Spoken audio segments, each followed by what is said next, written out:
হিন্দু মুছলমানৰ কথা কৈ বিহাৰত ভোট বিচাৰিলে অসমৰ মুখ্যমন্ত্ৰী হিমন্ত বিশ্ব শৰ্মাই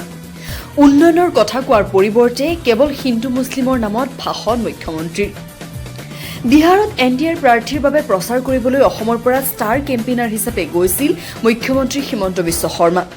বিহাৰৰ সিৱানত আয়োজিত এখন ৰাজহুৱা সভাত ভাষণ দি মুখ্যমন্ত্ৰীয়ে কেৱল ক'লে হিন্দু মুছলমানৰ কথা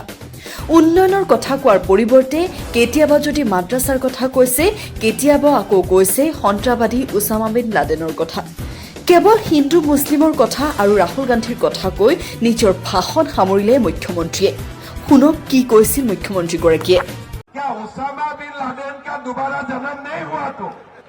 बोलो नहीं ये भी एक उसामा है जो उसामा मतलब